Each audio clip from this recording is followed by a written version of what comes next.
Hello, Facebook, family, and friends, YouTube. My name is Ray. I'm here to talk to you about something that was on my mind this morning, rape in the Bible. The reason why this is on my mind is I feel as though everyone wants to compare Islam and Christianity, Islam and Judaism. They're one and the same, and I'm going to argue that they're not. There's atheists that argue that God condemns rape. Rape is in the Bible, and there's no punishment for rape, which is a lie. I want to bring some passages so you can understand the culture behind the laws and the punishment for the laws. All right? Punishment for rape in the Bible is in Deuteronomy chapter 22.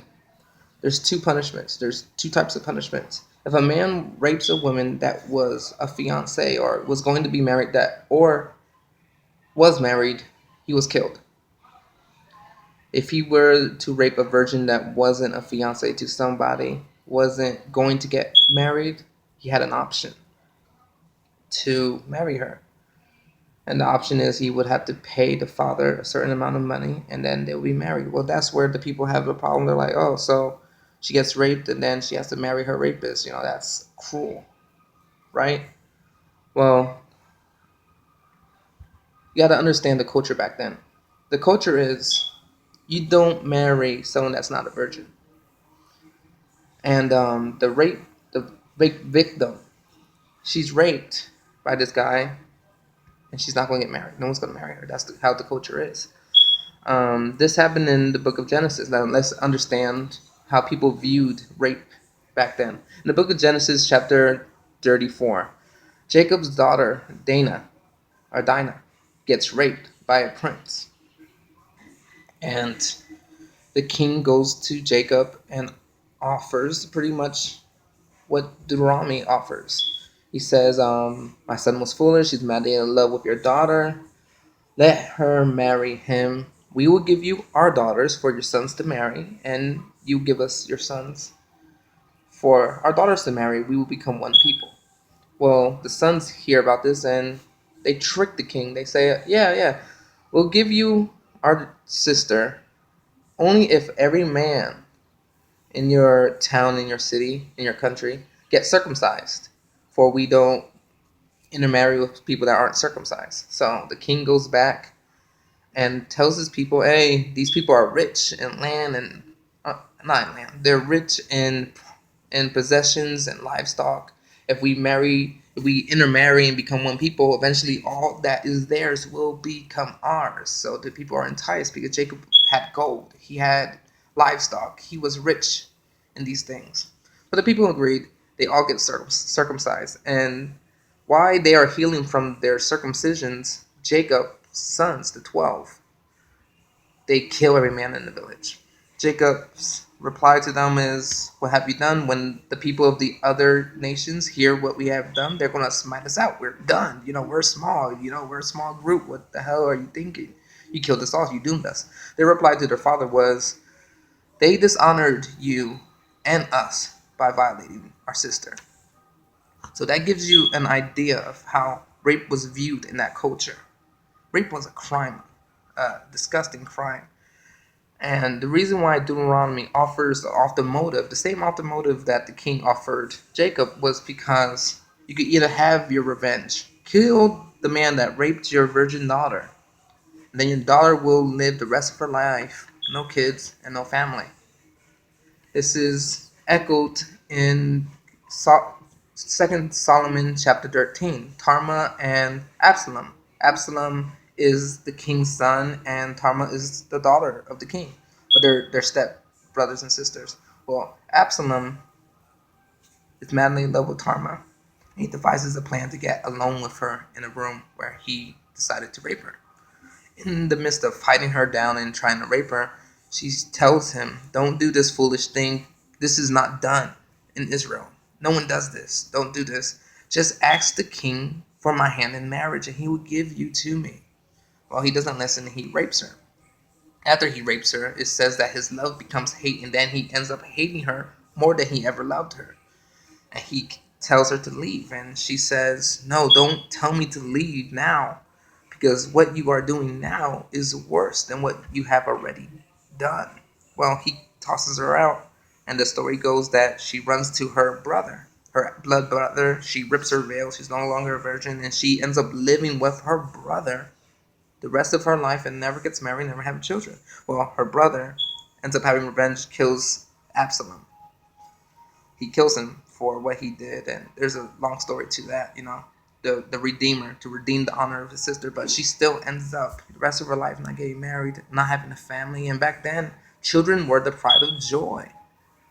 So when you read Deuteronomy chapter 22, verse 28 and 29, and you read about you have to pay the father this and get her and marry her. You have to marry her, and you're not allowed to divorce her ever. This isn't just for the benefit of the rapist; it's also the benefit of the victim because of the culture they lived in. You either could have your revenge and kill him off, and have your daughter never have a family, and never have children, um, or you could take the price and give your daughter up. And this is up to the father. And it doesn't say that the daughter doesn't have a choice in the matter. But you already see in Genesis how that offer went. They didn't go for the offer. They were disgusted about what happened to their sister. They weren't going to just sell her off. But that was the ultimate motive.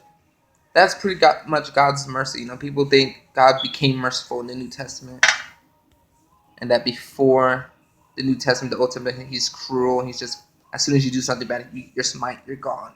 No, that was his mercy right there. He says there's a way out. You don't have to kill him. You could marry your daughter off, or you could kill him and she'll never get married. That's the way the people were. Now, to show you the scope of how bad rape is, rape was the cause of Israel's first civil war. In Judges, the book of Judges, chapter 20, there's a story of a man that has a concubine.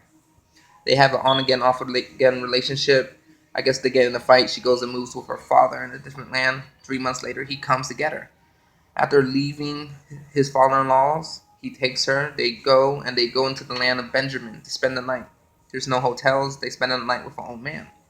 Well, the men of the tribe of Benjamin, they knock on the door and they tell the old man, "Hey, we see that you have that in gas. Bring them out so we can rape them." It's kind of like a rehashed story of Sodom and Gomorrah. These men are trying to not just rape the girl, they're trying to rape the guy. And the old man is like, "No, these guys are my guests. Just have my virgin daughters." Now you can argue, is that really right? Why would you give up your blood for people you don't even know? That's that's a debate for something else. But this was his solution. They didn't go for it. The guy, it says that they're fighting. They're trying to push open the door. The guy grabs his concubine and tosses her outside. And the Benjaminites, I think they're called. They rape her all night long and they rape her to death. Well, in the morning, he sees her lying down, and the story goes that he chops her up into 12 pieces, sends her to each member of the tribe, and explains what happened. Well, the people of the tribes of Israel got so upset what happened that they all gathered to go to war against Benjamin. And in their meeting, they make an oath saying, "No men from Benjamin will ever marry our daughters. They're not allowed to." And they go to war with Benjamin. The first civil war was over rape. They end up slaughtering the tribe of Benjamin to the point that there's only 400 men. And at this point, their anger subsides and they realize that they're about to drive one of their tribes into extinction. And they're trying to think of what to do. And they're like, we already made an oath that they're not going to marry our daughters. So they look through all the tribes. They look at every group of every family to see who was it in that meeting and who didn't make that oath. They found a tribe that didn't make that oath. So they go over to that tribe and they say, well, this is the situation. We almost completely obliterated Benjamin. We want to give them your daughters, because they can't have ours. We already made an oath. They can't have our daughters. We want them to have yours. So they devise a plan where they're going to have a party and all the girls were going to be in the party and the men of Benjamin will hide in the forest. And when they see a girl they want, they run, they grab her, kidnap her to their land and marry her off. Now, This is the big thing. Well, did God allow that? Well, here's the fine print at the end of the book of Judges, and this is the story, the part of the story atheists won't tell you about. At the end of the chapter, at the end of the book, there's a fine print, and the fine print pretty much tells you what God thinks of what the people were doing. The fine print says, and I quote, fine print says, "In that day the people had no judges to guide them, so they did whatever was right in their own sight." So what that says is they were determining what was good and evil. God's pretty much saying, I did not subscribe to what they did. I did not subscribe to the Civil War. I did not subscribe to their solution to make the tribe survive. They were doing what they thought was right. Now you may say, well, why doesn't this God just smite them? Well, if he just smites people each time they do something wrong, none of us would be here. But that's my conclusion. The Bible does not condone rape. Rapists are killed. If you rape someone that's supposed to be married or was married, you're dead. You rape a virgin, there's a solution, but the solution isn't guaranteed. That's if the father will even allow you. And the father kind of, not necessarily has to, but he has to think about the happiness of his daughter, because at that time, there's no man that's going to marry her. Another reference is the New Testament. A lot of Christians think the New Testament and the Old Testament are different, and they don't have to follow the Old Testament. The New Testament, when Mary, the Virgin Mary, was pregnant with Jesus, when Joseph heard about this, he was going to divorce her. You know, I thought you were a virgin, you're married. He was going to divorce her secretly to hide her embarrassment. He was going to divorce her because it was shameful for him to marry someone that wasn't a virgin. Well, he was told by an angel that this was of the Lord and to stay with her, and he stays with her, of course. But I'm trying to give you the cultural perspective of a virgin. You marry a virgin, you don't marry someone that has had sex. So when it comes to the laws of Deuteronomy chapter 22, like I said, it's not just for the benefit of the virgin, of the victim, it's for the benefit of the rapist. Because the rapist could either live, you can get your revenge, kill the rapist. But your daughter will never get married. She will have no children. She will have no future. And it's not that God made that law. God didn't make the culture the way it was. That was their response. And it's just like the fine print at the end of the book of Judges. They did what was right in their own sight, just like we do. We do what is right at this point in this day and age. We determine what's good and evil. We say this is right and this is wrong. And in so doing, we do a lot of heinous crap, just like they do. So the reason why I want to bring this up is because I see a lot of atheists bring this up. Islam, Christianity, the same thing. You're just ignoring half your book. And then a lot of Christians that don't know the basis of the Bible or the Old Testament, because either their pastors are saying, oh, it doesn't matter. They don't understand it, and they will try to circumcise the Old Testament, separate the Old Testament from the New. You got to know that the God of the Old is the same God of the New. He's just as merciful, but he is the same God. He doesn't change up on you halfway through human history. He's the same God. You can't just toss out the old and say, hey, we had no part of it. You got to understand the old. And this last message is for my believers. In the book of Corinthians, this is the Second Testament, it says that there's a veil covering the people's eyes whenever they read the Old Testament. And that's still true today. When atheists read the Old Testament, they read it blinded.